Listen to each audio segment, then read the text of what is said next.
Welcome to DLPT. Youth Voice. Joining me tonight is the cultural ambassador, Mr. Cavil Best.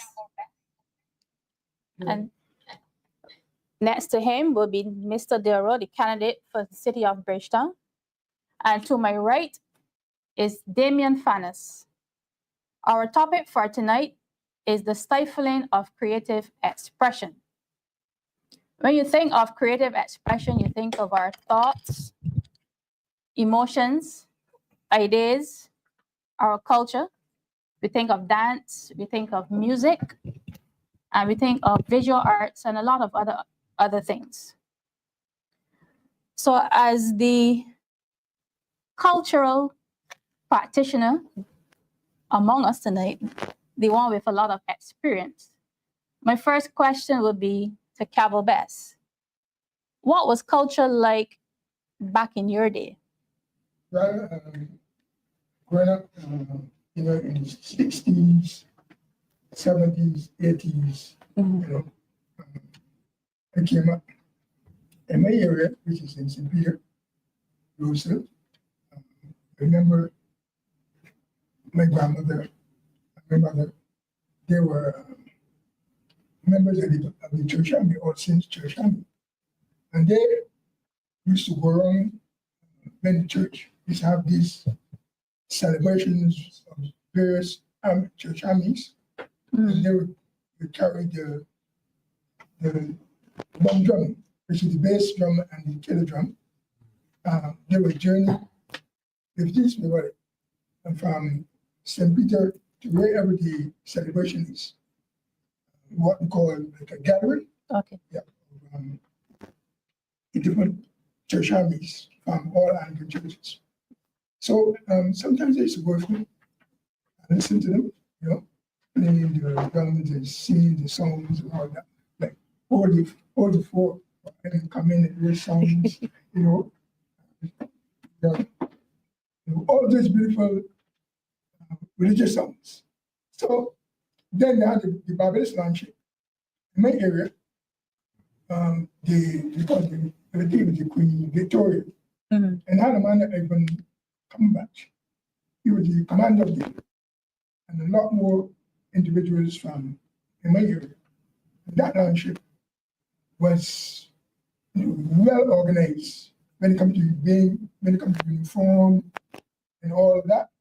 And then there was the donkey man in my area as well, where there's a man dressed with a posterior and a paper mache hat with a triangular hat, a whip in the sand, a mask on. That guy, I think his name was Chacho, that used to dance it. And then I had another man named Bunny, and then another man named Gadget. On the street, guys used to dance the donkey man. And everybody used to look forward to seeing that around Christmas and Easter, particularly. But they used to come around even for independence. We used to have those characters and the top band, And then we also have the church, the Salvation Army. We used to come in my area too by a shop, Mr. Watson, on Saturday nights. So everybody used to look forward to that on Saturday nights, and they go and listen to the church army playing the drums and playing the trumpet and all of that. So that was going up in the 60s and the 70s and so on. That is a little piece of it. No problem. You have a dance group that is called Dance National Afrique. Could you tell us a bit about what your group offers? Right. No, the Dance National Afrique came about in 1987. We were part of the Tyrone dance group and Gandhi International. Tyrone Chapman was the person was instrumental in the formation of Dance National Afrique. And that was, I call it part of Taiwan in 1982. Before that, I was a part of the Cavil. That's a group from St. Philip. That was based at the Margaret School. There's a man named Osbert McLean. He was the person in charge of that group. And I had a lot of people in there, like in Bill Gazettes. And there's another guy named, I'm trying to remember, either Carter and Lloyd and all those fellas. And Philip St. Hill, who was I think he was the, Philip St. Hill, he was something in government. I can't remember what it is. But Philip was also part of that.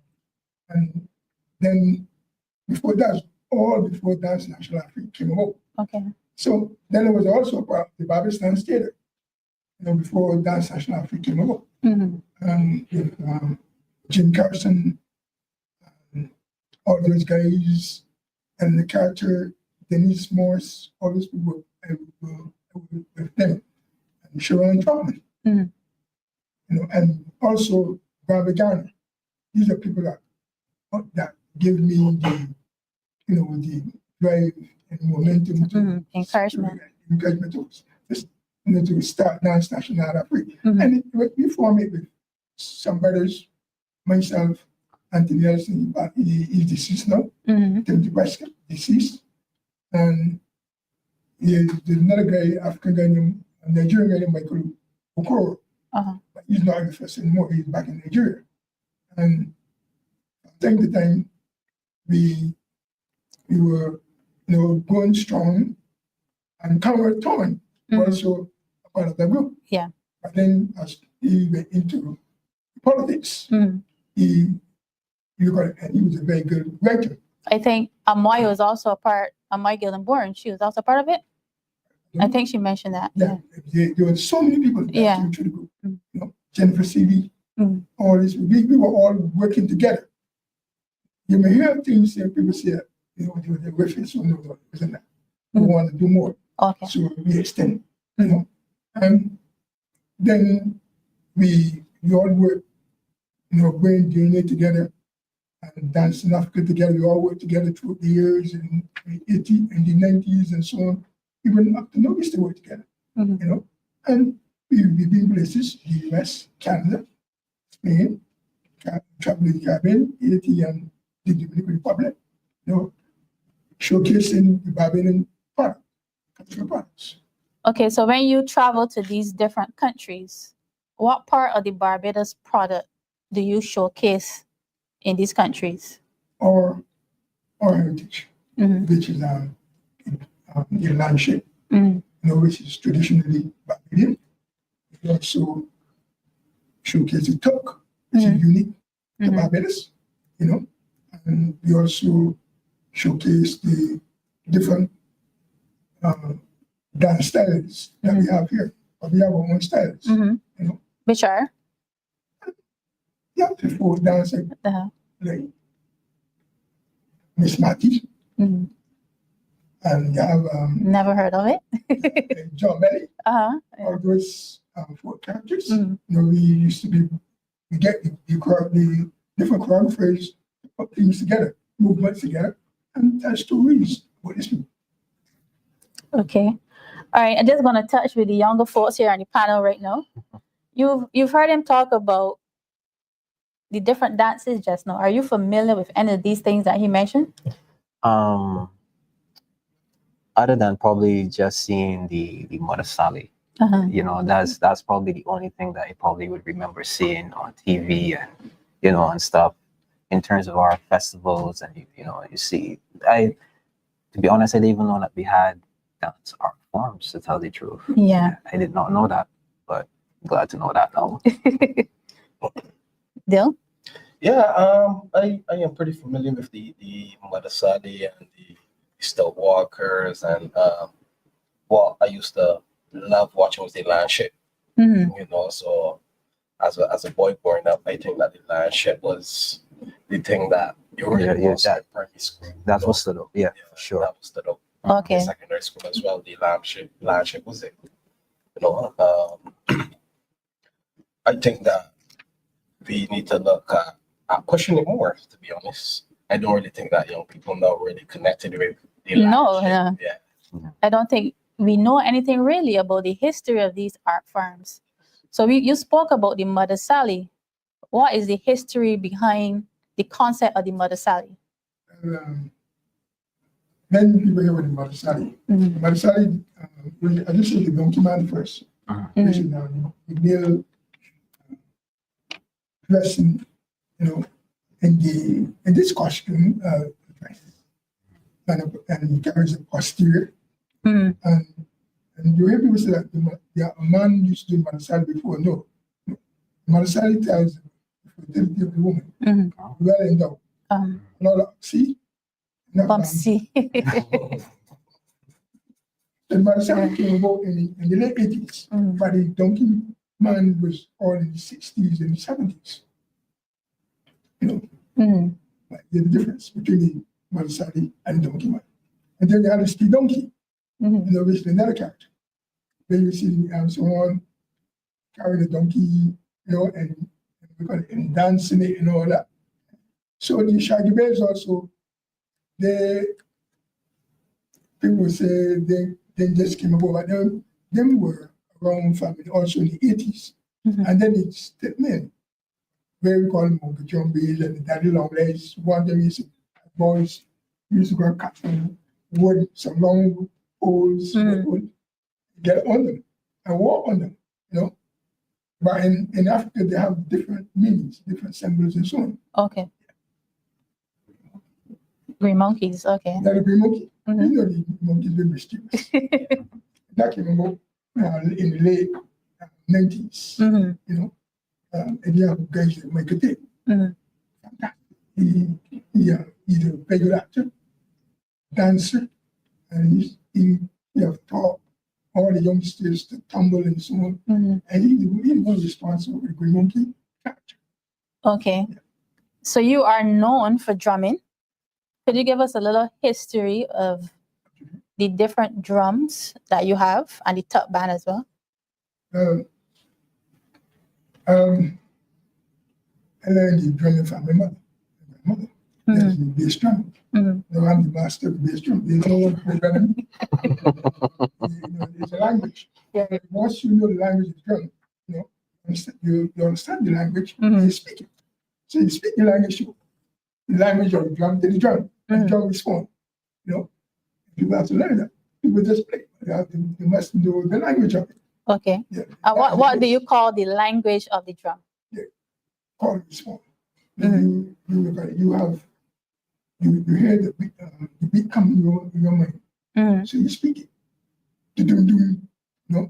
That's the bass. You get it like that. So you respond to that. You speak a language. And that used to be done years ago. The drum is a language. Drumming is a language. Yeah. So you have the various beats, and the top bar, you have the fussy, the waltz, and the top. So when you start with the waltz, then you get the fussy, and then you get the tuck. So the tuck is sweet. People love the tuck. The fussy, the tan tan tan tan tan tan tan, and then the waltz. Tan tan tan tan tan tan tan. The drill. So, but when the people hear the talk, we have the talk is kill the bass and the flute leads. You have to try, to give a little melody, So then all together give it that big sound. We are going to modify. We put some horns to it. Okay. Trumpet and saxophone and so on, give it a big sound. Then we have the steam pan into it. So you incorporate everything into the two. Now, when you get that sound, we're going to play correct. If you don't play correct, everything will just go. So you have the first skill, you have a second skill with the van. You bring it all together, and people enjoy it. It is sweetest rhythm, you can ever want to hear. Anybody move. Move, yeah, People yeah, make yeah. I remember when we were at the nomination for Felicia in St. James North, Yeah. and you were there with the top band. Yes.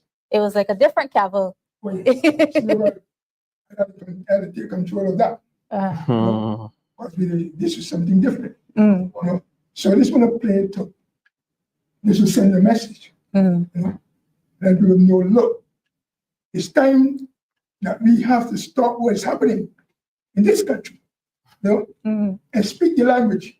Let the government know that they are not doing what they're supposed to do. We are making them too comfortable. So you're using the drum to send that message? Send that message to them. Okay. So you spoke about culture back then. So what are your thoughts about the culture now? Or the culture now. No, I find that the culture today, you know, is dying. And when the culture dies, people die. You know, and we have to do something about that. The government doesn't understand the rule. You know, that culture plays in the lives of our people. You know? Even if they don't understand, they're not taking it serious. And you find that people today, that the creatives, the artists, you know, they are losing it. They just do the one thing is that young people come in to dance classes and rehearsals and so on, and you can't get them to go home at all. Everybody want to be there to the end. No, you can't get them. They're not coming. All right, we have a comment online from Andrew Brooms. Each rhythm was used to express feelings or moods. Therefore, according to Cavil, the drum reveals a language. Yes, that's right. So continue to tell us about the culture that you're seeing now. So we are now losing everything that we have. Culture.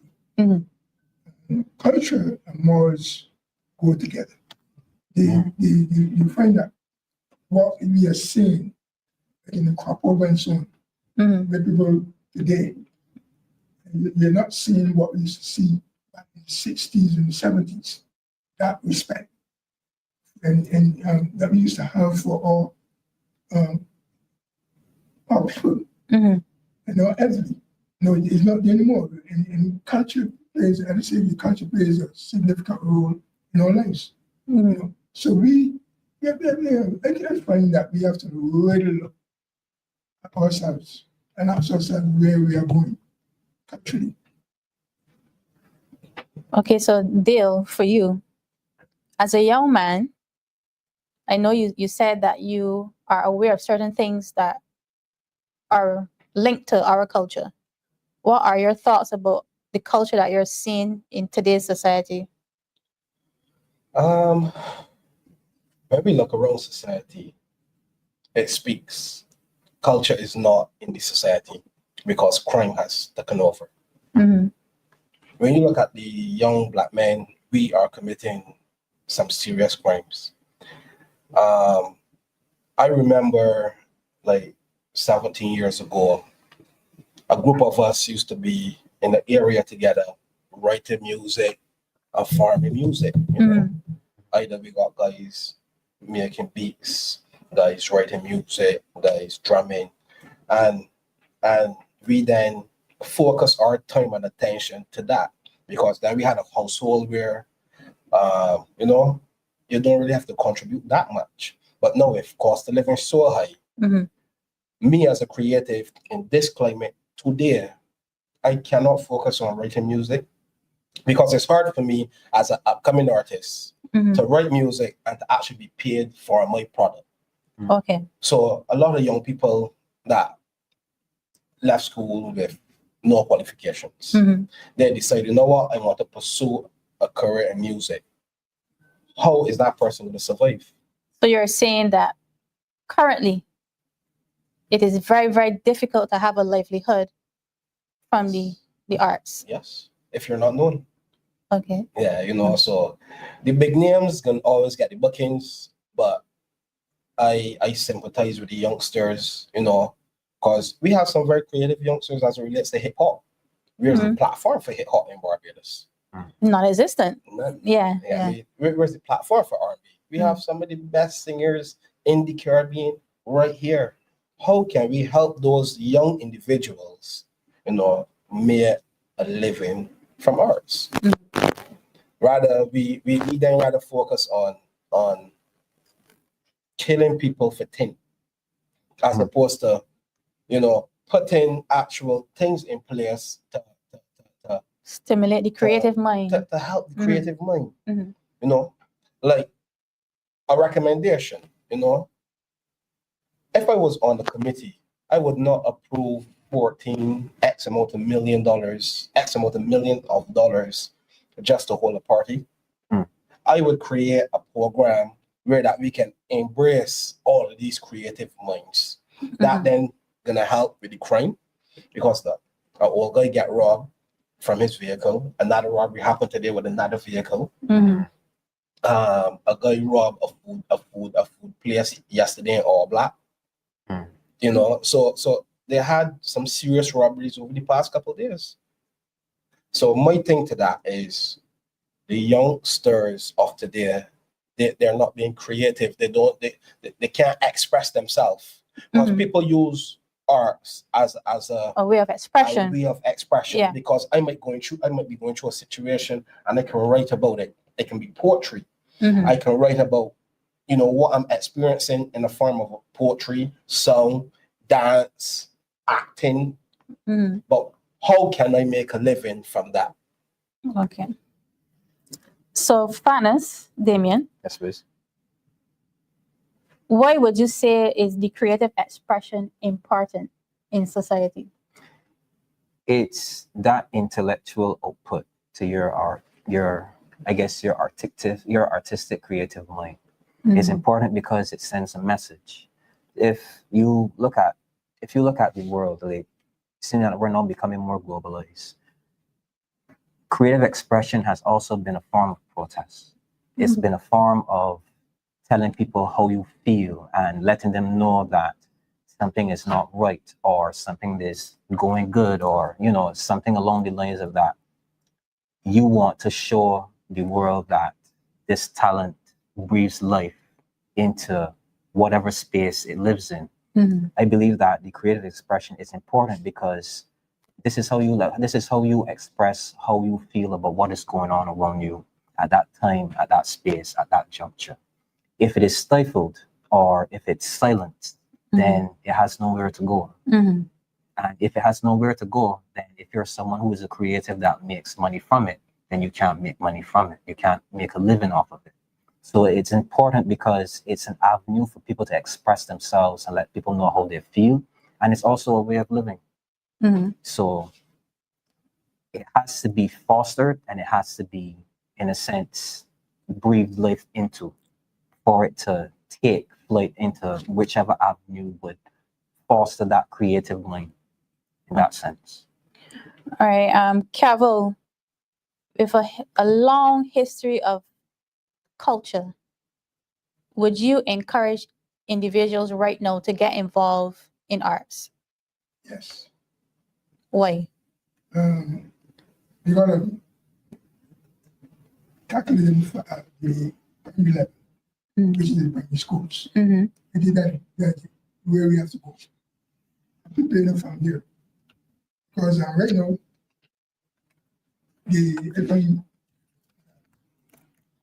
we are losing all young people to violence. And we want to look at the justice problem. We should go into the schools, the primary schools, and start there and prepare them from there. Get them to understand the potential, the creative potentials, get them, get them to develop them, and know that culture can make you somebody in life, and it may be so. I must say, I have respect for those that guided me, coming up. I lost my mom early. Mm-hmm. I was a teenager. Mm-hmm. He said, look, I got to find something to do. Mm-hmm. And thank God for Tyrone Chapman. He was my mentor. Oh, he was another drummer? No, Tyrone was a dancer. Okay. A teacher. Mm-hmm. Tyrone took a lot of us, myself and Mark Vaughan, Mm-hmm. and Timmy Ellison, Timothy Prescott. He guided us. We start organizations and so on. I can remember the principal right now at law school, Stephen Chapman, was also part of that organization. Okay. Mm-hmm. And we had Leroy Chapman and Sir Roy Chapman, Mm-hmm. who was also part of the organization, Dr. Will Thompson, Mm-hmm. and Weston Graham. All these people came into the organization where we were developing the entire Bushord by all communities, Mm-hmm. you know. And Tyrone took the art form throughout Barbados, going to all the communities and trying to develop young minds and so on through culture. Mm-hmm. So now, I believe that if we go into the schools and prepare these young people and get them to understand the importance of culture and how we can shape their lives and Mm-hmm. children, and we can take them and children and mold them, Mm-hmm. you know, and make sure that they become well-rounded Individuals. citizens, you know, instead of allowing them to go on the blocks Mm-hmm. and do things that we don't want them to do. But the reality is, you just mentioned that we're not making a living from the arts. Yes. Dale spoke about the high cost of living, and that it's very hard for individuals to focus on just sitting down and playing an instrument or, you know, painting, and you're not getting anything from it financially. Before COVID came, Mm-hmm. we were working in events. Mm-hmm. We were in Standing for over 14 years, Mm-hmm. and COVID came and then all that stuff. We were in Elegant Mm-hmm. over 25 years, Yeah. you know. So there's work in there Mm-hmm. in the arts, but we have to get back there, you know, Okay. and we can go back there.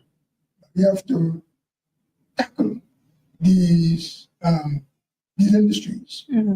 the hotel industry, the cultural industries, that because I believe they're a cultural bill, Mm-hmm. you know, that we took and put on the back burner. I think it was developed by the former government, Mm-hmm. former administration, the DLP back Uh-huh. in 2012, 2013. Mm-hmm. I think we need to look at it so we can, you know, we can introduce it again and have these young people in employment. I believe there's employment in culture. You know, a matter of fact, in performance. All we have to do is put some money into it. And that leaves to the government and private sector to do. Mm-hmm. Okay, you mentioned tourism and working in the hotels. You also work on cruise ships. So could you tell us a bit more of the arts from a tourism perspective? Right. We were working in the cruise ships in the 90s. The Kuna Countess, Mm-hmm. the Trinary 2, the Cree 2, Kona, you name them. The sequences, I think, Mm-hmm. yeah, the Black Watch. But whenever these ships dock in port, we used to be performing on the ships.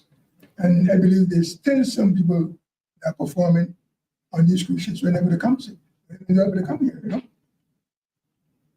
Mm-hmm. So yes, we have been performing every time these ships dock here. Whether we perform on the ships Mm-hmm. or we perform in the port. Mm-hmm. We used to do many concerts at the Barbados cruise terminal. Mm-hmm. From the 90s till now. Mm-hmm. So what part of the arts was the main performance that is usually requested from the tourists? dance, Mm-hmm. Stephen, Mm-hmm. you have the Speak up. the characters as well. Mm-hmm. So they introduces many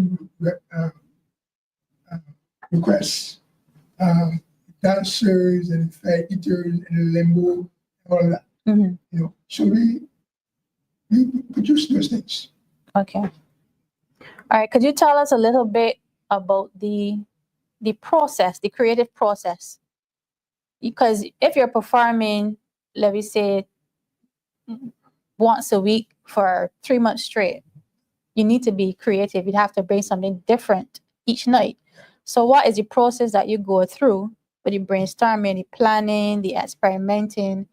You know, what process do you go through as an artist? When people get the product, finished product, they don't appreciate it. Mm. But it's a lot of work. Mm-hmm. The rehearsals and the classes and so on, and getting everybody to come together and work. You know, it's hard to get people to come to practice sometimes. Yeah. And when they do come, you have to get them know into the frame of mind. You Mm-hmm. know? And some people come from work, you know, they're Tired. tired. You got to try and energize them and so on, Mm-hmm. and you got to try working with them, Mm-hmm. motivate them. Mm-hmm. You know, let them know, look, we have to get sit down. We need to sit down to perform tomorrow. So sometimes people go to rehearsals 2 or 3 hours, 4 hours, and so on. We have that product ready. And then comes the payment. People don't want to pay for it. Yeah. Mhm. They want to give you what they should have given you. Mm-hmm. But then we have a lot of people who go there and the money. Say something costs $10, I want to go and do it for 3. No, they're worth more than 10. Mm-hmm. And so when the buyer, So hitting You the know? table. when the buyer say, look, I can go with the one that say 3. So, you know, you do have a good product. You know, you lost. You have been paying all week, you know, putting your package together. And then the buyer said, no, we don't want you. I got somebody else. Mm-hmm. So they don't tell you anything. So we just hoping that they'll call you. So the preparation is it's really tough. Getting people to come to practice, getting to understand the importance of it, because you want to make sure that you present something good Mm-hmm. and tangible for the buyer. Yeah. So the importance of originality will come into play because this, you know, you need to be original. What sets you apart from your competitors? What sets you apart from the other drummers? You said that you are the best drummer in Barbados. So what sets you apart from everybody else? What is the Cavil's brand? Yeah, no. We look at what people do. Mm-hmm. And so we're going to do something good. Right? We can do it better. Mm-hmm. You know? So we have to be more creative, Mm-hmm. more dynamic. Mm-hmm. So interview your top group. And the thing is this guy is good, this group is really good, Mm-hmm. but we can do better than that. So we have to look at what we can do that's better than what our groups are offering. And because some groups are just string movements together, present it, Mm-hmm. but movements be good. Mm-hmm. Us. You gotta bring a story, you know. Mm-hmm. So that's the importance. The story is what is going to sell you, going to make you better than the other fellow. You know? So when you bring something, you know, that, wow, you want to hear how wow, Mm-hmm. you know, that means they want you. So what goes into telling this story? Look at what we have. Mm-hmm. We do research. Mm-hmm. Look at things that happened before, things that happen now, Mm-hmm. and we tell those stories, Mm-hmm. you know, in dance, Mm-hmm. in the music. I remember there was a lady there's in the 90s, a lady in St. Lucie, I lost her daughter. That's why I'm crying. Okay.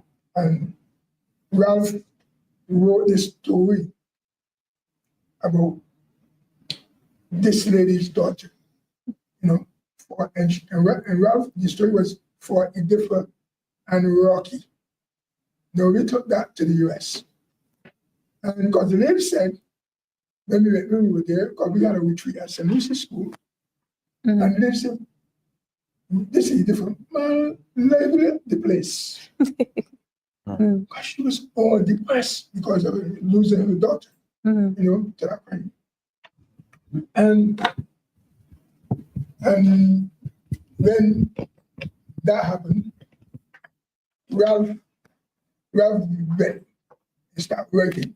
And he wrote the story, that piece, that choreography for Editha and Rocky. And there was this guy that performed Rocky from the road. I think he's in England right now. He performed the piece of Rocky. And someone did it different. So the story was there. And we took that to the US. And I believe that the piece is still there, shelf. But if you want to bring it back again, the group can do it. Dance in Africa. DNA can do it as well. But Ralph is so busy now trying to rescue Barbados from crime, from everything that is sinking this country. Ralph is trying to do it. And we are happy that we have such a man, among us. Such a leader. Yeah, a leader, a director, a guy, everything, that can bring us together again. Nurture this country back to where it was years ago. Many individuals often link mental health to creative expression.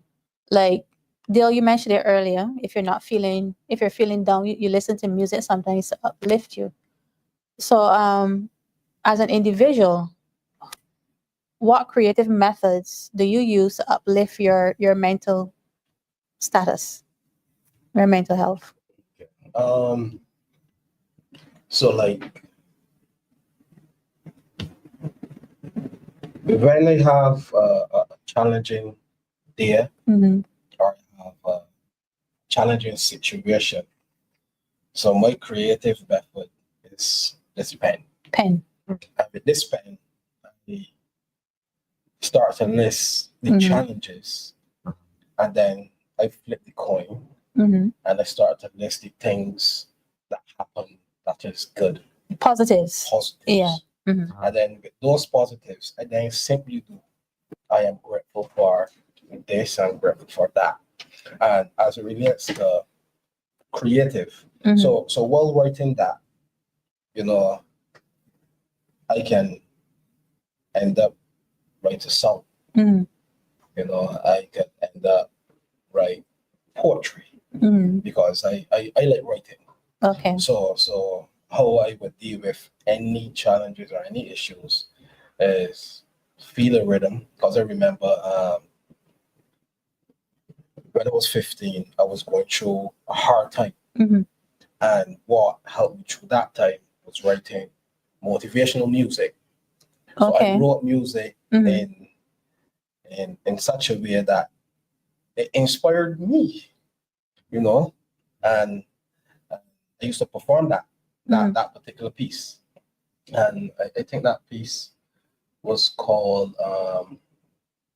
can't even remember right now, but I have some videos, I share them. But, writing music at that point would have helped me personally. So I know that the arts, a lot of persons go through different situations and challenges, and the best way to express themselves is either through dance, singing, poetry.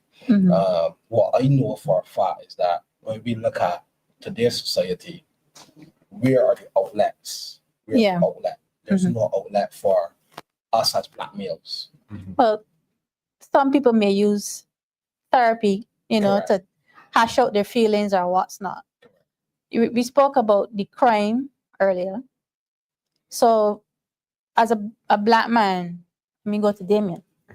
As a black young male, if you're feeling angry, you have this burst of anger rushing to you. You feel like you want to hit somebody, you want to shoot somebody, you want to kill somebody.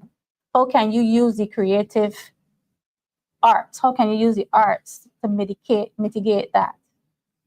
I tell people, well, for me, right, because in my profession, there are instances where things might not go your way.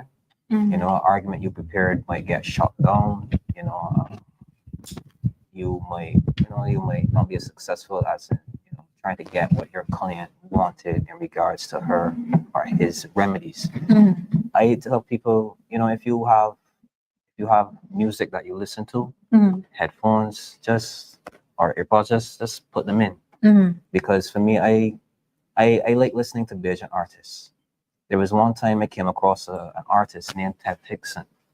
Ted Hickson? Yes. Ted.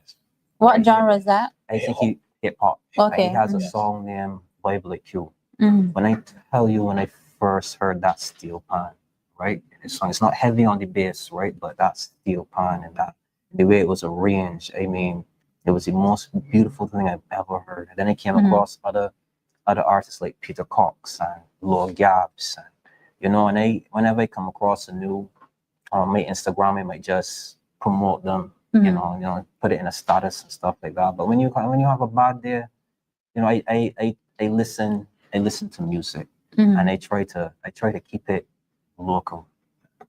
You get me? I try to keep it local.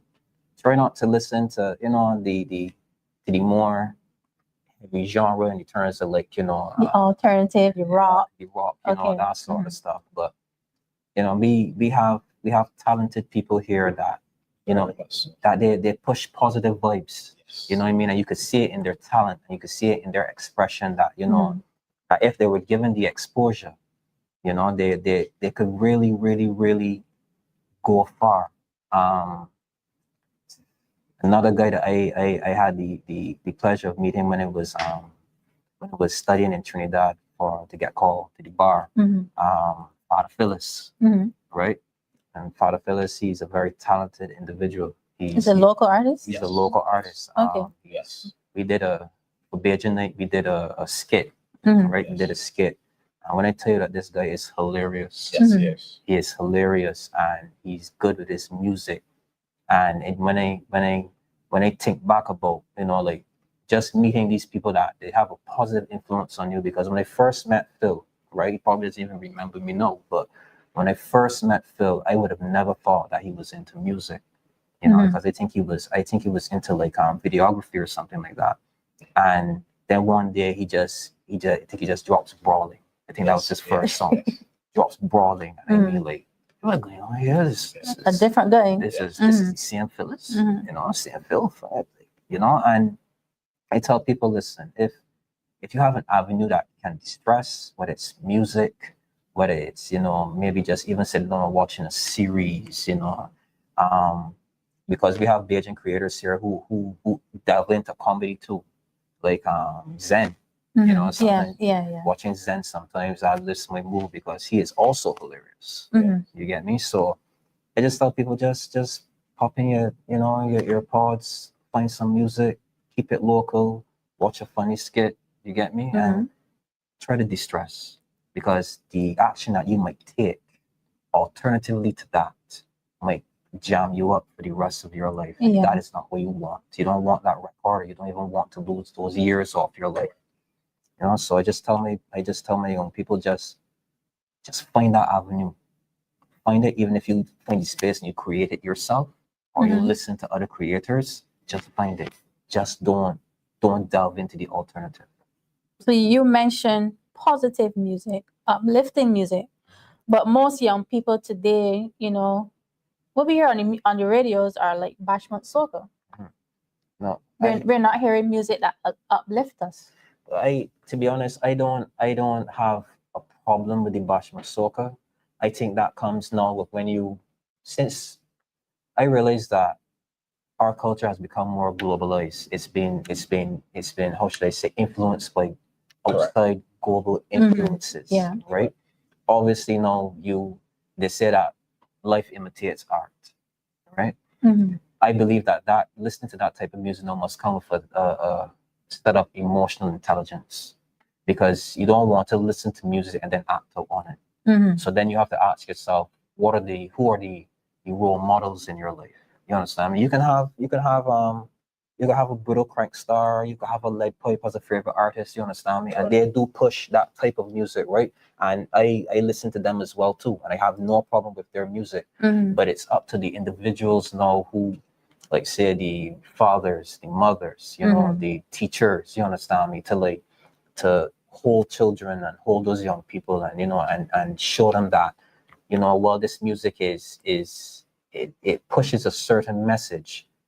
Still, you have to be grounded in knowing that this is something that is just creative. It is fantasy. You understand me?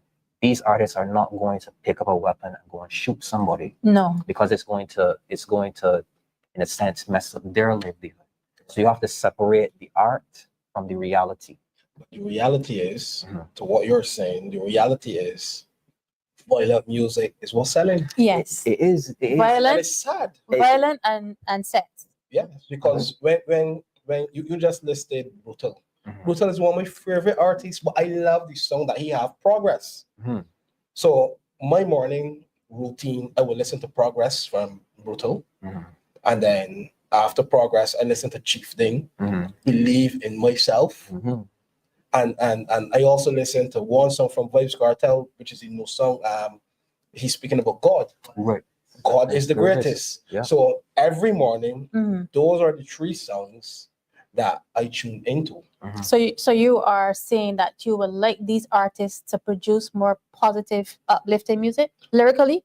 I would like we as a society to stop pushing violent music, stop buying violent music, and embrace artists when they be creative in music that is gonna help us. Because, example, the same 3 songs I just mentioned, those songs don't really get as much airplay. But when you hear the song about shooting and killing, that's what's being played. that's what's being played, and that's where you can get the royalties from. So I think it's the appetite of this of society, because I listen to rap and hip hop, and I more listen to that probably than anything else. There's an artist named Lil Baby, right? And his songs, it delves into that street life and that street culture, right? But he did a song with Kurt Franklin, We Will, right? And when I tell you that song is so inspirational, coming from somebody who came from that street life, because it shows you that these men have the ability to go on a better path. They're not. I wouldn't call it like a better path, but they can delve into a different type of creativity, different type of positivity. You understand me? And I'm not going to come and tell someone how to make their bread and butter, right? But what I will say is that there are avenues that are needed to uplift our youth. And we need more creative output that tells our youth that, you don't need to go down this path, or you don't need to pick up this weapon, or you don't need to snatch that purse. You get me? That rather than say, I can lick off the head plate, the headpiece, or whatever, you know what I mean? You understand me? Tell them that you can, you will, you are. Yes. You understand me? Positive affirmations. You understand these types of things that, man. And as a youngster growing up, I had a praying grandmother and a praying mother. When I came out of school, right, I easily could have gone down that path. You understand me? And I was wondering, and I achieved late, but I was wondering if, like, when I was younger, right, if I had more positive influences in terms of, like, people telling me you are, you will be, you can be, you understand me? How much sooner would I have gotten to my destination? You find that in this society right now, the words that younger individuals are hearing are more negative than positive? I believe it's more negative than positive, Mhm. right? And I believe that it can be more positive Mhm. than negative, right? And you just got to find that avenue where you can identify with the youth, because you can't identify with the youth if you don't listen to what they listen to. You understand me? I have two young individuals in my life. I call them my children. They're not my children, right? But I call them my children. Mhm. There's one named Carrie J, right? Mhm. She's 18. Mm. Other one named Jaden. Okay. Carrie J is push it in my head all the time. You're an unk. Mhm. You got unk status Uh-huh. at this point in time, Mhm. right? But when we sit down, we talk about music or we talk about anime. You understand me? Mhm. We connect. We connect. So the older people now, or the older generation now, if you want to connect with the young people, you have to connect with them on their level. So Mhm. you can't expect them to come up here, right? You can't expect them to come up here when you think on an intellectual capacity. You're up here, and they may be just here slightly. If you want to connect with somebody, sometimes you have to come down here. And that was advice that I had gotten from Dirty Android. Anybody remember that name? Yeah. Dirty Android. Yeah. Dirty Android did the PE, the Mhm. physical education program with me. And I remember there was a situation I had in my head where something had happened, and me and this person was at loggerheads, and I could not agree with this person. And he sat me down with there and he said, Damien, you're an intelligent guy, but sometimes you need to dumb it down. Sometimes rather than being up here, trying to get somebody up here, come down here. And then if you come down here, then Their maybe level. you can carry them up here. All right. We have a comment online from Camhar. I think when more effort, money, and resources were sent to our community centers, we seem to have had better outcomes. So, Cavil, could you talk to us about the absence of the community centers and how they're negatively affecting our communities? Well, when it was coming up, we had a few community centers. We had Spikestone Community Center. Then there was Western Community Center. No, sorry. St. James Community Center, where Danny Hayes, a group called Youth, especially Youth Expression, Youth Northern Expression. And lots of young people used to go there every time, and he had his practices to be a part of what he was doing. Whether dance or drumming. Danny was instrumental in developing arts in the North.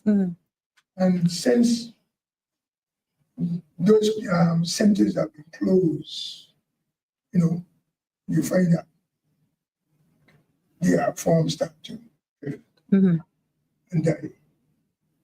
Now we have Western Community Center. I saw that just a few weeks ago. Can't believe it, the community center. Yeah. Dilapidated. It's awful. And you have young people in that community. I believe that you should use the center. They can't use the center anymore. So therefore, they're just being idle. Yeah. And then you have the center in basketball. I don't know if that's being used, but then you have. Go ahead. Yeah, you have crime wherever there's, there's a community center, you have crime, and then I'm saying that we can get these community practitioners, to go there and do things in this center. There's a lot of community practitioners in St. Peter, St. James, wherever part is. And I mean, I can get young people into the centers and and develop them and keep them away from. All right, we have another comment from Lemuel Tell. Does the panel feel that drumming comes naturally to children? If so, how can it be channeled in a positive direction? Drumming? Well, The drum is very important. If you are in a band, there's no drum, there's no movement. You know? So the drum is primary, the primary sound of all existence. You must, if you don't hear that heartbeat, Yeah. you don't hear that heartbeat. There's no life. So the drum must be heard. It's important. Without the drum, there's nothing. Without movement, there's no existence. Well said. So, Dale, how does the creative expression impact society? Creative expression impacts society in so many ways, good and bad. Because the reason why I said bad, let me go ahead bad. So creative expression would have a negative influence based on the kind of music, which is music talking about violence and killing. So that creative expression would then get into the minds of the young people to actually act on what they heard in this music. When realistically, the people that sing in this music, this is the only way they can make money. They have to sing this kind of music in order to get performances, airplay. But why would they think that this is the only type of music that they can produce to make money? Because you are asking for positive music. Yeah. He's asking for positive music. So why would they think that that's what's needed? Because in this climate right now, it is harder for these people to make a living from singing positive music. So how many persons, so when you have a positive song, how many churches, schools will pay you for this piece? To perform this piece. So when we look at the flip side of the coin, when these youngsters sing violent music, the facts, the cruises, the radio, the DJs on the radio want that players. So then these guys sad to say, get me, sing this kind of music to get exposure. And then you would then see certain artists then change the style, the style and the way they sing. So it has a positive influence and it also has a negative influence. Kamhar is saying in the US, it is known that record producers are slow to reward contracts to artists promoting positive music. The more dirty and disrespectful, the faster and bigger the contracts. Facts. Facts. So that's why I said it plays, it's two sides of the coin. So there are persons that are in poverty. You know, they might have a female that is a singer. You know, she's very creative. Sad to say she have to sing music about cheating and being this way and wearing these, you know, wearing these kind of to provide for her family. But she might not be doing that. She might be the housewife that is fearful. But the only way to make money or to contribute to her household, she have to sing that kind of music. Yeah, for example, Yeah. like Vice Cartel, he was saying about having multiple women, and he's married. And the youngsters are looking at his music videos, seeing 3 and 4 different women around him, you know, drinking alcohol, smoking, etc., a gun in the waist, and that's what they think is life. But in the reality, he has a wife. Yeah. But this type of music can only be promoted effectively if we choose to participate, if we choose to listen. You're asking for positive music, so why do we continue? Let me make that correction. I don't think Vibes is married. It's not. He is. Yes. Not married, but he's engaged? in a committed relationship. Yeah. Oh. Yeah, he's in a committed What we relationship. will call then a common law relationship. A common law relationship. Okay. Which is basically marriage. Yes. Yeah, which is basically marriage. Yes. Yeah. Cool. So Damien, how does the creative expression, in your opinion, affect society?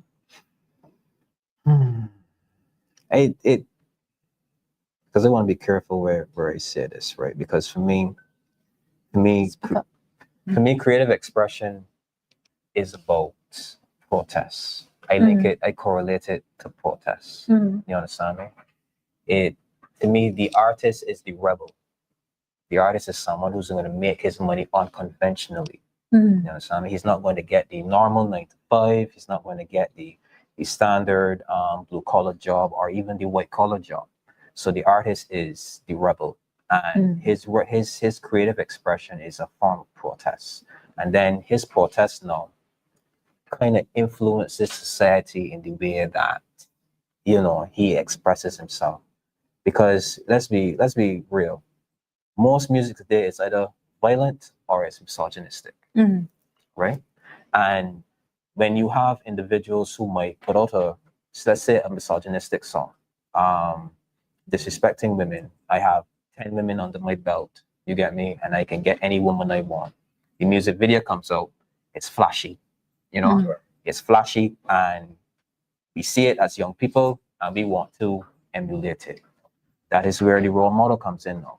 The fathers, the mothers, the whoever, the sportsman, the individual that's in the young person's life that keeps them grounded and tell them, as I said, this is not reality. Or if it is reality, right? If it is reality, it's not one that should be engaged in, because then you open up yourself to, like say, STDs. You open up yourself to possible violence. You know, people target you. They're individuals now. There's a serious thing now where that some people can't even go on live in the United States because they're targets. They flash their gold or their platinum, and these people target them because they're seen as easy targets. So you have to have that role model in their life to tell them, well, you know, it's nice to watch these music videos. It's nice to probably see these things. You know, but just realize that this is not an avenue that really and truly is profitable, and it's not a lifestyle that should be lived. But just for consuming the entertainment value, right? That is all it is, just entertainment, basically. Okay. So Cavil, what do you think the role of the NCF is in this whole entire situation when it comes to the arts and industry, culture industry? I tell you that the NCF is doing a good job under the leadership of Karen Roberts. In what way? Well, Karen is making sure that she get all the artists, because she's known. She's a known person. She believes in getting the job done correct. You know, I've known her for a number of years. I must say that she's trying her best to make sure that the NCF understand the artists, understand what they need, and she is trying to show that everyone is on board. And there's no no antagonism or anything among the artists. And I think the NCF is doing a wonderful job getting out there. And again, too, here during the COVID and so on, the NCF have been calling the artists to apply for grants and so on. Okay. Them in the business. That's important. It's not only important, but I'm good of the NCF to do these things. Now, the things that they can look at, develop the artists. I know the groups that need help, see what they can do to help them develop the products. Because some of us today are still begging. It shouldn't be like that. Begging? You mean begging for work? Begging for work. Because there's some artists that are begging. And the artist is very edgy when you're not getting something that they want. Mentally. As we find out. But not me. I'm good. But I know how to make it. But there's some that out there who are asking when this we're going to look in our direction. No one is looking at, no one is noticing us. So I believe that the players need to be looked at. Okay, so what would you say would be the biggest challenge that the culture groups have in Barbados?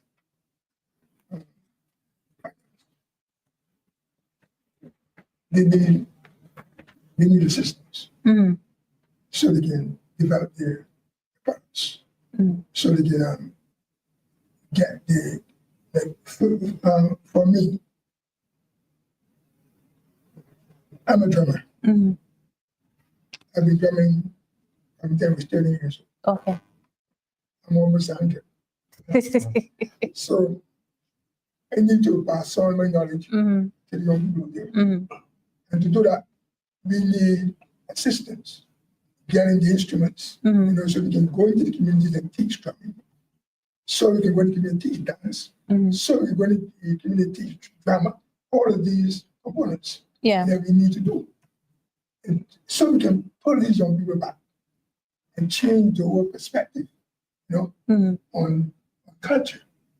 But the direction that they're going in is not good for us. Yeah. And it's not conducive to their development. And you think that culture is the way out? To develop. As Nelson Mandela said years ago, that the youth find new horizons to our culture. And culture is where to go. And we need to really step up. So do you think that the NCF is doing enough to push the youth in the direction of, the culture and the arts? They're trying. Are they doing enough? They're trying. Well, for me, I personally don't think the NCF is doing a good enough job. I can commend them for what they have done so far. So far, they are doing okay.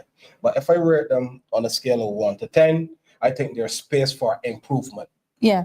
Yes, so they're doing a good job thus far. The NCF put a lot of good programs in place. However, I think it's time we move culture from a low level to a high level. Reason why I say this, I just want to say my condolences to Rihanna and the Fenty family. I know Mr. Ronald Fenty personally, so my condolences.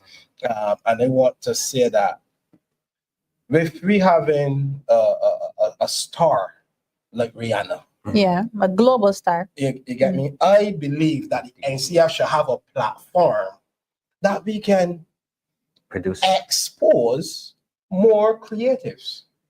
We shouldn't only have a Rihanna, one person. I think that we should have a platform that we can have scouts coming in from overseas every single year, offering different deals to locals. We have a fantastic culture background. In addition to that, if we are pushing tourism, I think that we need to create workshops that can help artists. In these workshops, you focus on R&B, the hip hop. You also focus on drumming, dance, and then you also teach them etiquette. Etiquette in terms of how to manage themselves, market themselves. You teach them, the whole skill as it relates to producing and completing the finished product. However, then make relationships with the US, with different places on the outskirts that we can get scouts coming. Export the product. And then I would say though that I have seen several Bajan artists frequenting to England. You mentioned Chief Dane. Chief Dane. And who's the other guy that is normally with Chief Dane? A brown skinny guy with his hair plait in like two singles. But I saw them in England. They seem to have like a record deal down there. So the exporting is going on. Yes, Ideal. Yeah. Yes. Correct. So they do have that link. But NCF ain't help there with that link. For sure. So that's the problem. NCF ain't help there with that link. I believe after we had such an amazing talent, which is Rihanna, I believe after that, the government, NCF, somebody should have put a platform or build a relationship that we can expose enough of our young people to record deals. Record deals don't only come in the form of singing. You could have a deal as it relates to drumming that tour the whole world doing a floor show. As opposed to only focusing on the tourism sector. Tourism sector is from December 15th to April 15th, 6 months. So then outside of that. Outside of that is when you crop over. I think the CEO at the NCF is doing a good job. She's looking at trying to bring, this from my perspective. Come on. Be honest. She's trying her best, and I must say that she have a whole team to manage, and I've seen her managing, on the spot. She's good. The institution. Yeah, I've seen it. So now that I've learned, what is the NCF doing for the individuals? Yeah. Well, first you have to know what the role of the NCF. They have to let people know what is their role and helping the people, the cultural people in the country, practitioners. But wouldn't you say that the role of the NCF would be to educate individual citizens of what our culture is and spread that culture throughout the schools? Yes. And then go from the schools into the wider communities and then on to the tourists. So. That, in my opinion, that should be the role of the NCF. And also what the NCF should do to try and avoid, having our people, express themselves in a vulgar way. I find when you drunk up over and so on, people you can see on the roads misbehaving in the worst form. So we have a comment from Lemuel. The NCF should not be doing anything that can be construed as less than positive. It should have developmental role and not be the business of making money. He speaks of development, but a lot of young people don't know what our culture is. No. So we are not developing. They're not doing that job of developing the culture. Now, again, I think always say values are more important than variables. And we look at variables all the time. We put in variables over values. I'm still in that. And I'm still in that. When we look at our people, people still say as valuable. Watch, material things are valuable. And values just turn away. And this is why culture plays a very important role in our lives. And we are not looking at culture. We are not developing our culture. I was saying to someone today, I mean, growing up, everybody in my neighborhood used to go for one another. You could go down, look after my daughter, my son, they come back. They will look at. They can be fed to. Today, people will look at one another. They don't respect one another. And all this is culture. So the practices that we had before are gone. The values that we had before that we were taught are gone. Now you find the landship. One time the landship would look at something, something prestigious, something that ain't worthwhile. Okay. People look at one another years ago. If you live in a little house and a toilet a mile away from your house, as not valuable. Okay. Today, you can live in the biggest house, drive 3 cars, and so you're more important than the man that is there doing things. Yeah. That live and to encourage. But that guy that live in East Bay, obviously, so they're bandits.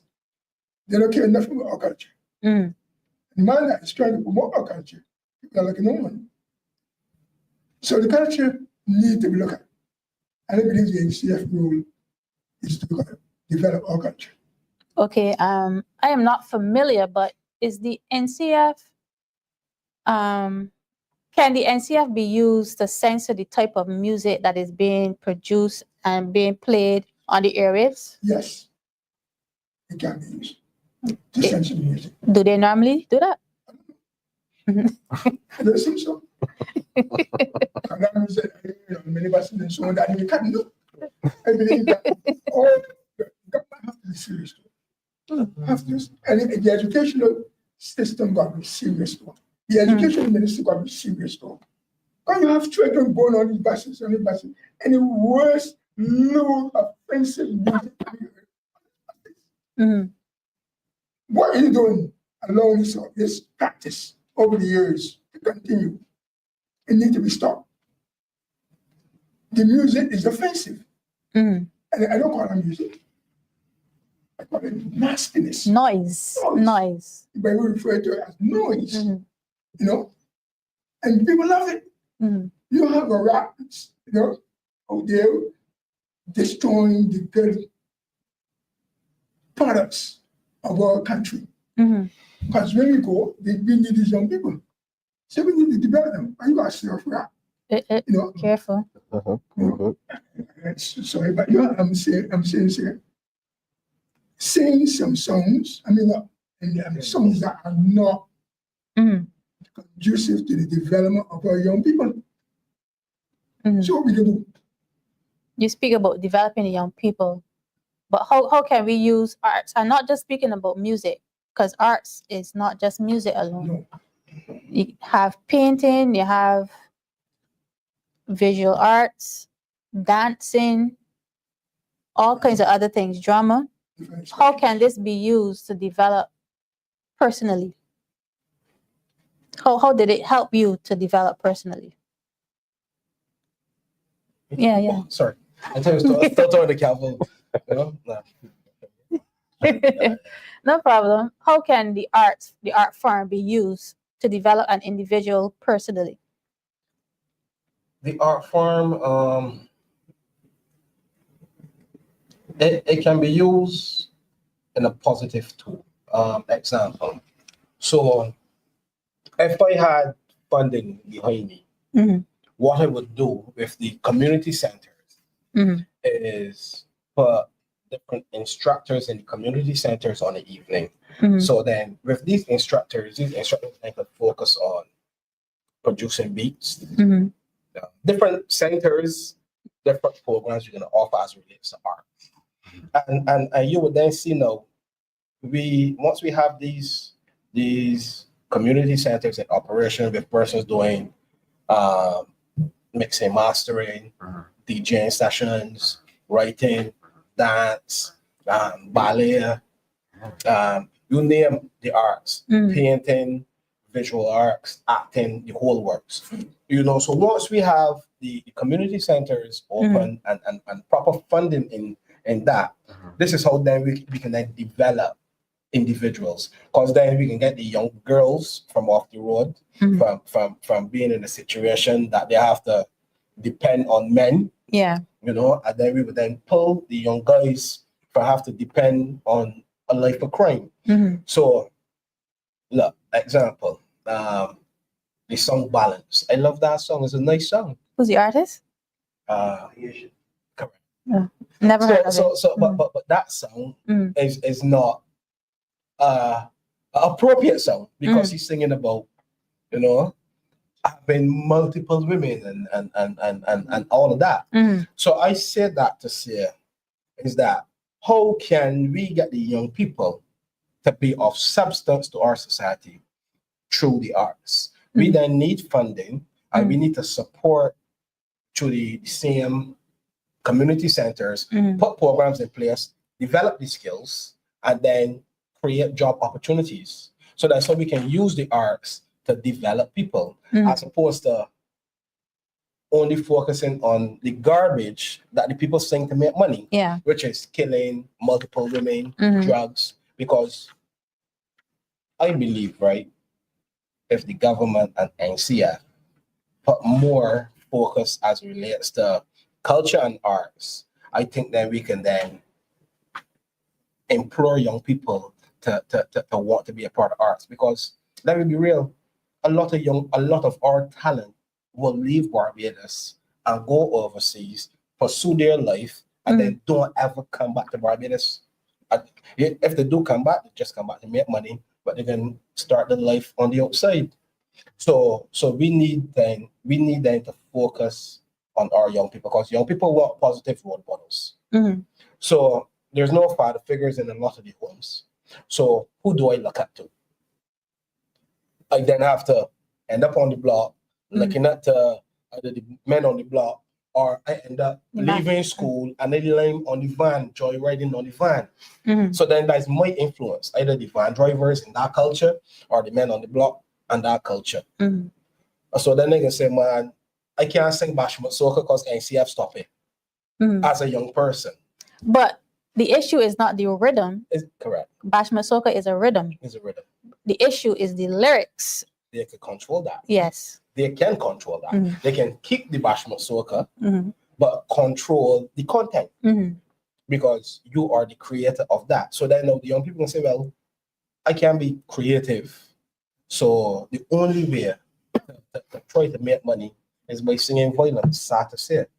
I don't promote that kind of music. I prefer to listen to Progress from Brutal, and I prefer to listen to the Chiefling, Believe in Myself, and what's the song again by Five Squad Have Ramon? God is the greatest. And I love that song. I listened to that song 7 times this morning. Really? Yeah. Mhm. If you remember in the 70s and so on, 60s and 70s, we had my men saying song, the run ding ding. My girlfriend promised to give me something. But this one, but those songs that were sung back in the times are a lot different to the songs that been sung today. Okay. So, Damien, in your opinion, how can the arts be used to develop someone personally? Okay, so this is what I believe. We gotta focus on the different spectrum of intelligences in regards to the art, because obviously there's linguistics, there's arithmetic, there's spatial, there's body kinesthetic, and if you can create, say, like, I guess it's from the ground up, a grassroots program probably started at school, which focuses on the different types of intelligences and how the arts can basically evolve from that. If you can provide that avenue that caters to everybody's types of intelligence, then the arts will eventually spring from that. Create that program that starts from young, you foster it, and then you push it through to secondary level, even through to the tertiary level. And then you just provide the avenues and the space, because it makes no sense. It makes no sense throwing money at a problem with no plan. There's no sense. It makes no sense throwing money at a problem where there's no space to express yourself. So then it has to be a holistic approach. When you get the programs on board, then you give them the space to create. When you give them the space to create, you give them the space to perform, and then you give them an incentive, the incentives now when they perform, that you could say, well, the competitions or the festivals, like whether it's a music festival, whether it's a film festival, whether it's a spoken word festival, whatever it is that they need to just get out there and expose themselves. And you can probably even market that through your tourism product. Barbados is a space of creatives. Come here, watch us. This is what we do. This is what we can. This is how we perform. And then you invite those types of individuals now who are also interested in watching that type of performances and so on, and provide avenues for people to go out and express themselves. Maybe bring in individuals, different types of producers, directors, so on, and so that they can take in our art forms. And once you provide that sort of incentives and space and the education and so on, then you can create the individual, you create the creative. Because I'm heavily influenced by Barrow's principles. you invest in your people. Our people are our resource. And once you invest in them, then obviously they will produce. And once they produce, then they will bring the spotlight to Barbados. And then that's how you foster a culture, a unique culture that will be recognized in the region. Okay. What do you think is the role of the media when it comes to culture? The role in the media is basically to expose. You know, you provide the exposure, you provide the space in terms of like the time. When you showcase these things for people to see, send it out, broadcast it out. You know, so just inundate us with as much things as possible on television, on radio, positive vibes, positive creation. You understand me? Where the youth can hear it, they can see it, and say, you know what, I want to get involved in that. So for me, the media, their role is exposure. It's not hard. It's not hard. Just keep pushing out those creative avenues where that people can see it. Yeah. And people can then say, you know what, that is what I want to do. And we will attract the youth. I remember in school days on CBC, you will normally see things like Bridgetown Bus Stop, different comedy shows, etc. But you don't see that now. So CBC was a medium that was used to showcase what our culture was. Anybody remember Andisa Andrele? No. Nobody knows Andisa Andrele? Oh my God. Yes. Andisa Andrele was spoken word, right? And am I that old? Wow. And this Andrele, he's a spoken word artist, right? And every now and then, you know, probably in between when Days of Our Lives used to come on and maybe the news or whatever, or just before that, you would see Andisa Andrele performing, right? And I'm very sure that Andisa Andrele, he influenced a lot of people who wanted to get into spoken word. You get me? So this is what you need to do, as I said in media. Expose newspaper, expose TV, expose radio, expose. You get me? And the more you expose our culture or you expose the arts, then more people will be attracted by it. Yeah. So we had CBC back then, but that is not used anymore. So the youth are not seeing visually what our culture is. So what do you think the role of the media is? I agree. I believe that the role of the media is to expose, but I think Morning Barbados is a good show, but then we need to now be a little bit more creative. So like for media, bring the media to the actual streets. Okay. Get media in the streets where people are comfortable in their art form. The artists, which doing the different murals, the actors, the dancers, the drummers, go in the actual neighborhoods and the community, do a youth vibes, something in the community, and help push this raw talent. So the role of the media in this time, Morning Barbados is good because that is going to cater to, those individuals that rise early.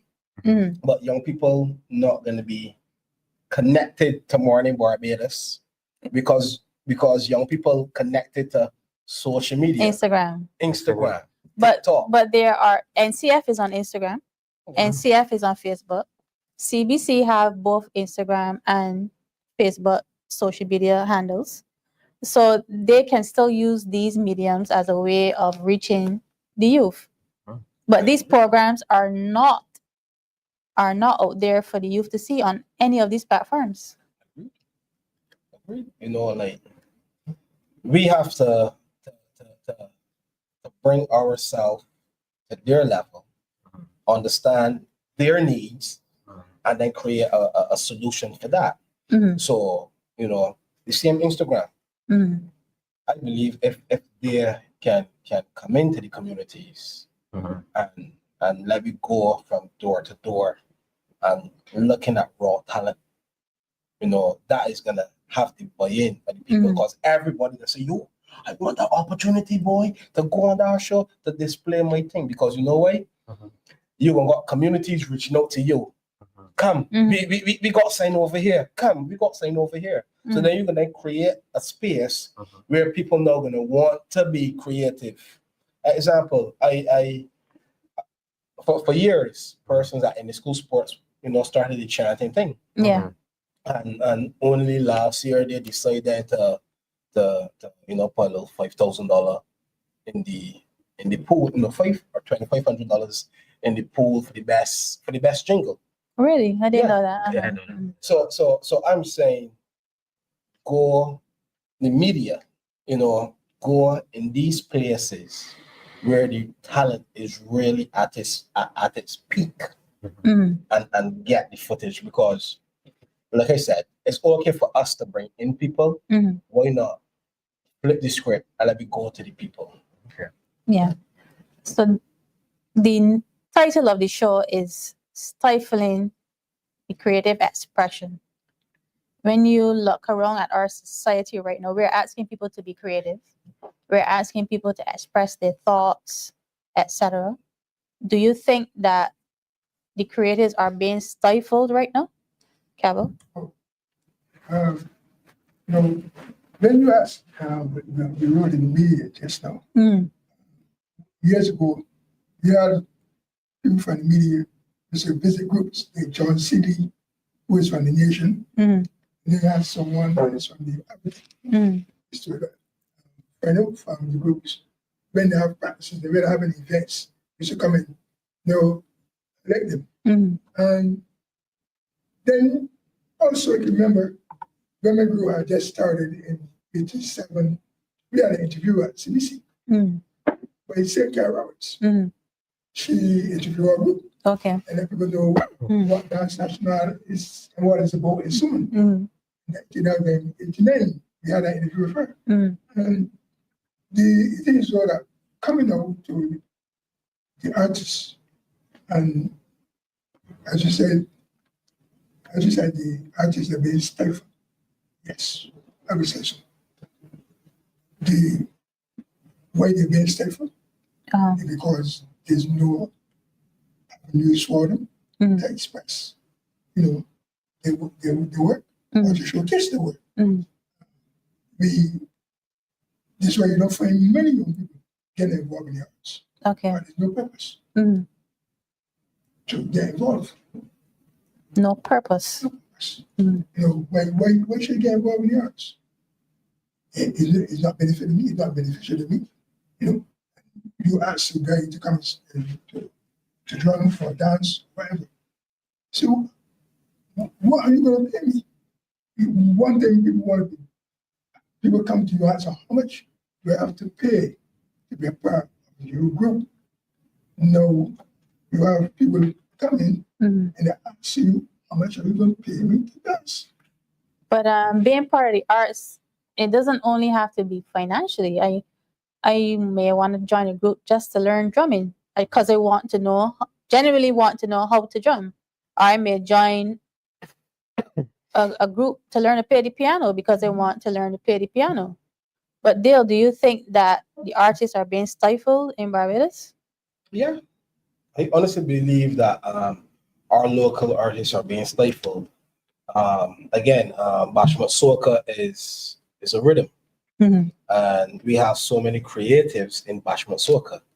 So why not put stipulations in place and censor the music as it relates to what is delivered in the competition? In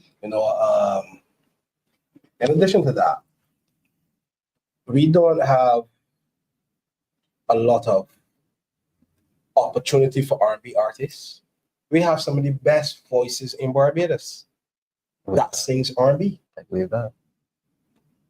So where is the platform? How are we helping those females? How are we helping those males that has that voice? Okay. Damien, do you think that our artists are being stifled? I believe so. And I believe that more can be done to help them to express themselves on a wider market. As Cavil was saying, there aren't enough avenues. You know, there are some. You know, I'm not going to say that there aren't any. Right, there are some, but I believe that more can be done. I believe that in a sense too that there's something going on where that certain social commentary is being censored, right? And I believe that's something that should not happen, because social commentary is Barbados' way, the artist's way to communicate the issues that are going on in Barbados. You understand me? And if you cannot communicate what is going on in Barbados through social commentary, then how then are you then to express that minor protest? Even though that it might have been done on the stage and you might possibly win some money and stuff like that, but that was still your expression by way of protest. And if we get to a state where now that even social commentary is being censored because they might have a criticism here about this particular administration or this particular policy or this particular person, then we're going down a very dangerous avenue. It's likened to places like North Korea or Russia or even Afghanistan. China. Yeah. You understand me? And we don't want to end up like that. But it just takes for just the crack, you understand me? And for us to ignore it, and then for it to just down to break, and then all of a sudden, no, you can't even express yourself or criticize anybody. So we need to address that as soon as possible. There is a song, Spot the Light. Let's take a listen to it right now. Oh yeah, yeah. Aye, aye, aye. Oh yeah, yeah. Aye, aye, aye. Walaka. Can't drive on the road at night, cause you come with your light so bright, like you won't blame me for spite. It is overbearing. Me and you never had no war. Why you spot the light on me for? Is it accidental or you just so uncaring? Every day you bout here complaining all the things that ain't going right. From now on I will be explaining which place you could spot the light. Spot the light in the parliament and see who is looking out for you or barely fooling we. Spot the light in the right places and find out who is on the people's side and who's selling out. Don't spot it on me, you joke. I don't be at no port when guns coming in. I am sure cowboys and Indians, no, don't spot it on me, you idiot. When taxpayers' money waste, don't spot it in my face. You better spot the light man who run the place. I don't run the government, I know if they're competent. Don't spot it on me, Bozy. Spot the light on the BLT. Oh yeah, yeah. Aye, aye, aye. Walaka. Blinding you with the LEDs. Them said are doing as they please. Don't tell the authorities I feel violated. Go spot them in the treasury, then you will see if the economy living off borrowed money that IMF dictated. Light is a great disinfectant. Use it, don't abuse it at night, cause all that hide in the darkness must come out in the light. Spot the light in the board meetings and see who is representing you, or the rich minority. I want you spot the light in the right places and find out who is standing up for you or just running them out. Don't spot it on me, no way. I don't have any clout, no power, no say, bouquet, and I ain't got no land to give away. Don't spot it on me, you idiot. One fired, another one quit. Don't target me one bit. You better spot the light on the cabinet. I may drive and get annoyed. Check my front and touch your boy. Don't spot it on me, you insane. You spot the light in the wrong lane. Why, yeah. Aye. Walaka. When you see me on the road at night, make sure that you dim your light. I give you valuable insight. Time for activation. Aim the light, aim it all about. Demon cockroaches running out. Places you will never dream about. Need illumination. Wickedness reside in high places. Time for you to make wrong things right.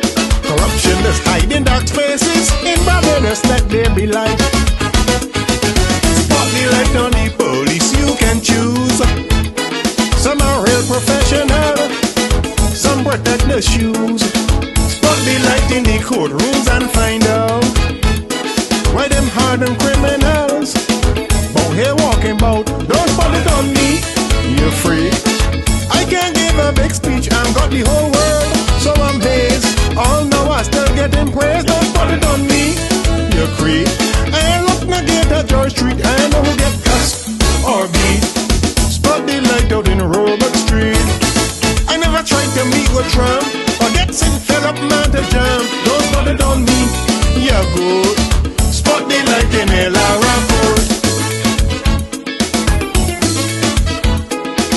Crime out here getting worse. Spot the light on the AG first. I ain't laughing out none. Spot the light on the Kaisonian. Admiral my degree. Spot the light by my friend Gabby. I know what's good for my health. Spot the light by your blinking self. Right, so this is a social commentary song that was released this year by Classic. And this song is heavily critical on the government and certain things that have taken place in the country. It should be noted that this song is currently banned on CBC. So my question is, why would CBC go of their way to ban this song? Cavil? Yeah, no, we know this is something that has been happening for years. Mm-hmm. This administration have been banning songs that speak about them. Mm-hmm.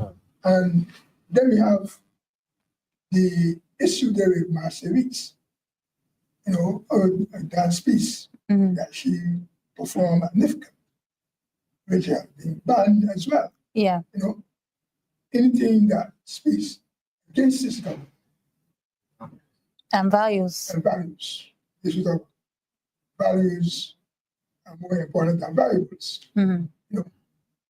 This government is afraid when it's being pressured by the people. And you see, we have to be uncomfortable because they're too comfortable. And this song that Classic is saying, and we time going back, when Cavil songs were banned, Gwenny songs were banned. These were songs that were against the current government? Against this administration. Barbados Party. They can't handle criticism. They can't handle it. So this is why, remember when there was so much Sandy? It wasn't banned. It wasn't banned. The DIP didn't ban, but DIP don't ban songs. Freedom of expression. Freedom of expression. And the artist, this is what is the role of the artist. Social commentary is used to tell the stories and things that are happening that are affecting people. So why ban it? It's truth. You don't ban truth. You allow truth to prevail. So government take the criticism. So would you say that the CBC is working on behalf of the government by banning this song from being aired? No, CBC belongs to the people. And the government is the people. The administration is not the government. The administration is there to work for the people. And if you're not doing the people work, then the people have a right to remove you and put someone there that can do their work. So banning that song is wrong. But it's no longer banned. It has been released now by CBC. Well, but it was banned before. But we are happy to know that it has been released. And it's not banned anymore. But CBC must understand that it belongs to the people. and the people have a right to speak out. So CBC have no right to ban anything that the people speak about. That is true. So Dale, what are your thoughts about this song being held back? What is the topic for tonight? Stifling the creative expression. You can repeat it one more time for me. Stifling the creative expression. This is a perfect example of stifling creative expression. Yes. This song is so creative. Mhm. And as a creative, when you want to express how you feel about the current climate, you put together a masterpiece. This is a masterpiece. Of course. And it is disappointing that the administration would go to such length to stop the progress of this song. But you would not stop the outside artists that singing about mollies No, from performing. Yeah. no. You will not stop the outside artists that singing about all of the guns from performing. Yeah.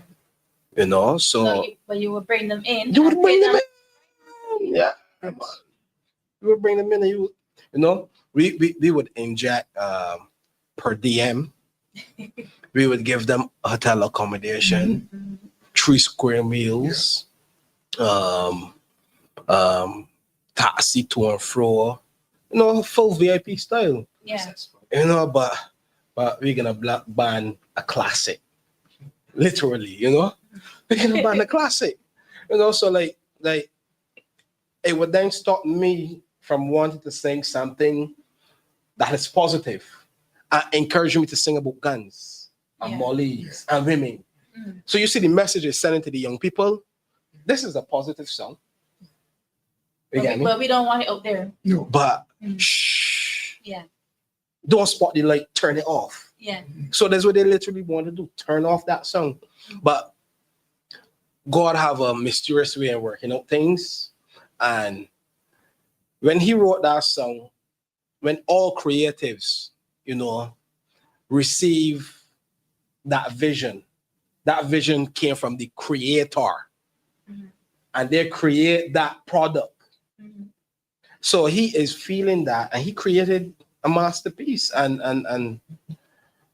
it remind me of Russia and these places that you can't express how you feel. So it is not a good message to young people. Yeah. Because why should I sing positive something or something that is criticizing what the government is doing, and then it's going to be banned, or I'm going to get fight down?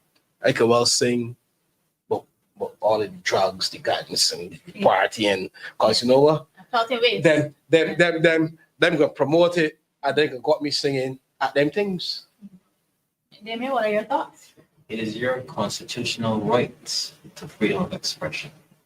What I will say, right, is that recently this administration has come across as a crime administration. Mhm. Solve a crime, hard on the things. You understand me? So Mhm. you have to point out where you see foolishness. Yeah.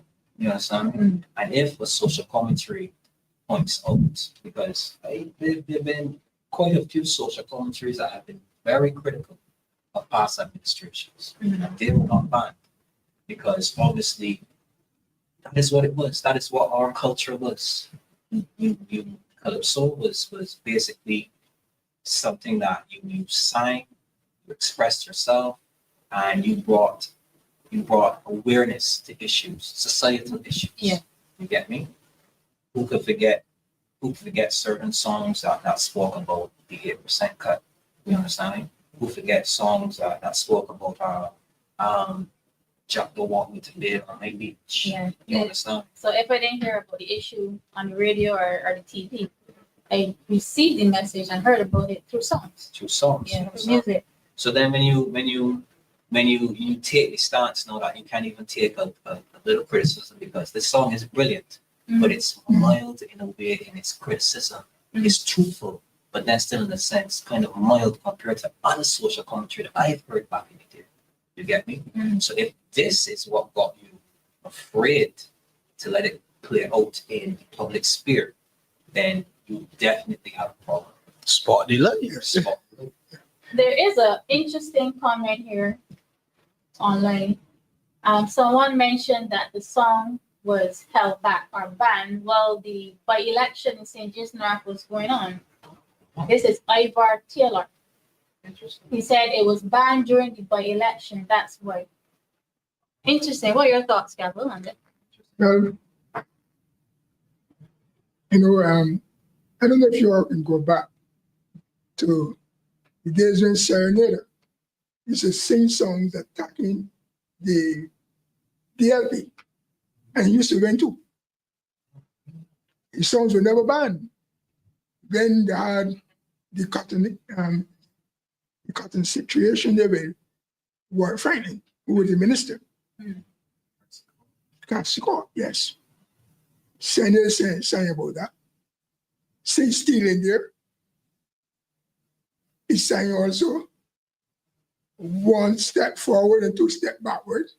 All of those things, and they were never banned. So, and there were elections happening, and those songs were allowed to play it. But anything with this government is possible. Dale, what are your thoughts about it being banned while the by-election was going on?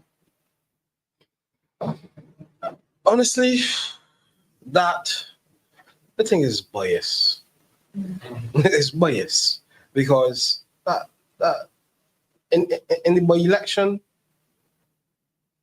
they had influencers blasting the Democratic Party, you know, and I don't think that this song is disrespectful in any way. So are we going down a very, very slippery slope when it comes to this government, dictatorship, tyranny? For sure. This is a government that brought the cybercrime down. Now, if this government, right, really had an interest in crime, we would not focus on tin or banning toy guns. We will focus on the port of entry. Let us deal with the real situation, how the guns get in here. Smith and Western don't have a factory here in Barbados. And they're not manufactured in tinted cars either. You get me? So like a lot of the violent murders it happen and guys pull up in a car with tint. It happened with guys on a motorcycle. Very true. You know? So tint can't stop crime. I think tint is that I personally no. That is a diversion that they don't want to deal with the crime, but they can't get the crime handled or addressed. They don't have any solution. I think that this is the worst AG ever. We have a comment online from Dale Rowe. Blessed the night to the DLP TV viewers, hosts, contributors. This song is a classic and too sweet. Unfortunately, that is what the cybercrime, cyberbullying bill is for, stifling creativity, views, and opinions. Damien, what are your thoughts? So my thing is you if it walks like a duck, it walks like a duck, it is a duck. When you see people going through certain measures or taking certain measures to, in a sense, silence certain criticisms, you have to call it for what it is. When you see persons implementing bills that criminalizes, in a sense, you know, as you said, the cyber bill, then you must call it what it is. When you see a government engaging in destruction, because my thing is in regards to the issue, is that if there's a mischief that you're trying to curtail, right? You're going to legislate against that. What is that mischief per se? To say that you want to ban things because you want to tackle crime. Crime is an overarching, you understand? Set. It's an overarching set. what is the subset then? What is the subset mischief that you're trying to curtail? Just to say crime isn't enough. Is that or is the tint is having tint cards responsible for money laundering? No. Is it responsible for say fraud? Is it responsible for, let me say, theft? You get me? Right. So then show the data.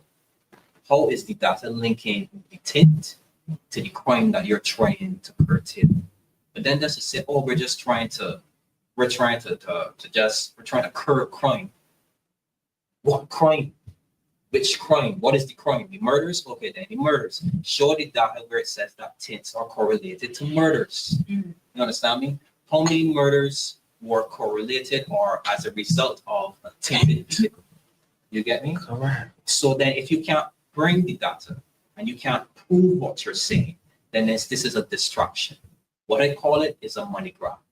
Because notice that at the same time that they were talking about tint, they introduced now the civil penalty where that the minister who doesn't have the power, who doesn't have the power to come and say that, okay, this is we're gonna choose this particular mischief and say you can pay a civil fine for it. That is the judicial, that is the part of the judiciary. You get me? That is a judicial process, not the minister's purview. He's not, that's in his purview, not the minister. That is the power of the law courts. You get me, to decide what the civil penalty will be for whatever particular mischief you are trying to curtail. You get me? So then when you say, no, oh, you're just gonna pay a small fine for tinted vehicles, it is a money grab. It is just to get money. You understand me? So then when you see these things, you have to call them out for what they are. So that's my feelings on it. I think if they want to tackle crime, they should look at the primary schools, they should look at the secondary schools, they should look at cost of living. That is the only way for right now. Right now, we should tackle crime. The reason why I say that, they have these boys and girls in school system right now that give in trouble because they're going through a traumatic experience at home. So then we can then put them in a box, categorize them, kick them out of school. When we kick them out of school, where is the opportunity for them to get employment? The only person that is going to employ these youngsters is the man on the block. Yeah. Because crime is a social ill. You Correct. It's a socioeconomic, it's a socioeconomic ill. You get me? If you can improve the socioeconomic conditions, you get me, of the individuals who might be more susceptible to engaging in crime, then you will improve. You would, in a sense, how should I say? You would then curtail the need for anyone to engage in that type of illicit behavior.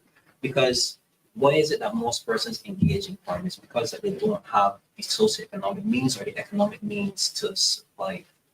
So then they engage in behaviors where that they grab a cash, they might snatch a purse, or they try to make money illicitly.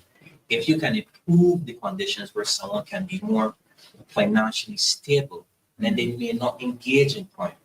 It's not a matter of whether their vehicle is tinted. It is the cost of living. It is how that person is living their life. Can they afford to pay their bills? Can they afford to pay can they afford to feed their children? Can they afford to buy school clothes for their children? You understand me? It is about being able to live. It's not about tinted vehicles. So once you improve the socioeconomic standing of society, then you will more than likely curtail the need for an individual to engage in crime. All right, there's a comment from Campar. The tint is a tax. Saw that truth recently. It's just another method of collecting more of our money, basically. So in the last few minutes, I'll just ask each and every one of you to just, give a conclusion, a little summary of your thoughts about the culture in Barbados. Starting with you, Cavil. That poverty breeds crime. And culture promotes healthy living. So as long as we understand the people, we understand the culture. And to understand the culture is to understand the people. And right now, we need to go right back to the beginning and look at what we have. that we can develop our people and make them good, rounded citizens. And that is going right to the primary schools and reaching them right. You got to target the primary schools. But know that you said that, I remember when we were in school, you were always encouraged to get involved in a lot of activities to boost your resume when you go to apply for a job. And playing a musical instrument was always one of the things that they encourage you to get involved in, extracurricular activity at school. But these things are not going on right now. No. Bill, what are your final thoughts? I just think that we really need to focus on trying to develop our young people. Not all of our young people will be interested in being doctors, lawyers, financial advisors, politicians, you name it. A lot of our young people just want to express self through dance, spoken word, you name it. We really need to look at creating platforms that we can fully develop these skills so they can make money outside of crop over and the tour season.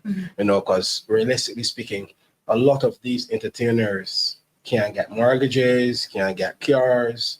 A lot of the upcoming entertainers, they have to struggle and pursue employment. So we should focus on creating that platform to help build, you know, their confidence, help build creative ideas, and also be able to market and push them outside of Barbados. Damien, your final thoughts? Final thoughts on culture. It's something that we need to relate back into. It seems as if like it's starting to disappear a little bit, right? But we just need to invest in our young people, and through culture, we can maybe, in a sense, inspire them to be more creative and to become creatives. So that is all it is. All right, my final words to the creatives: keep being innovative, keep expressing yourself, keep your thoughts and your expressions true, stay true to yourself, and never stop expressing yourself the way that you see fit. As we end the show tonight, we're going to play a song. So thank you for joining us this week, and I look forward to seeing you next week. Have a good night, and thank you. God bless.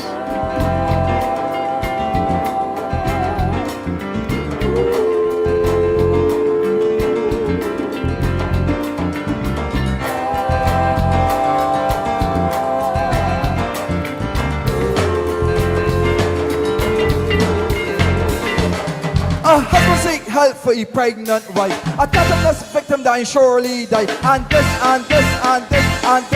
this is global shame. When something simple and plain, kill enough women every day, every year is the same. And in the decade of the 90s, 1 billion children did born. But millions of them they suffer and die before them reach age 5. And in countries across the globe, children is get abused, they are tortured, abducted and sold and killed by invading soldiers. And you tell me that you were progress. You tell me to look ahead, but all I see is dread. I say all I see, all I see, all I see.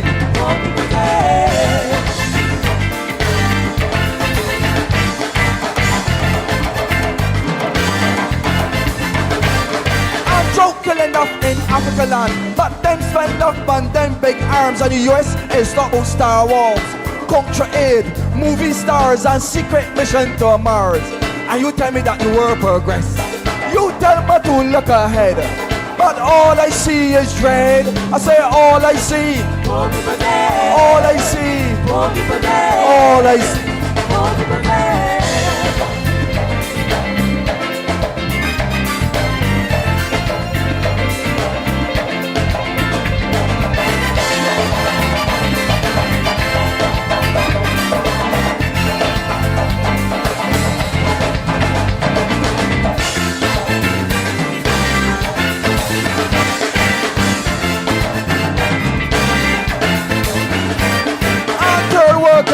can import into American ports, while the World Bank put credit squeeze on Latin American countries.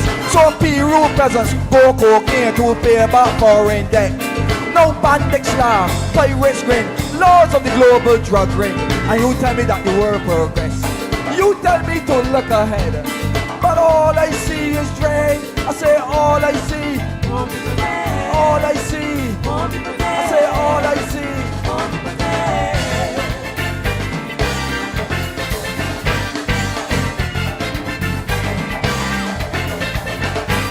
So how the world progress? When the rich don't care about the rest, and got the world in a mess. For all I see is drain.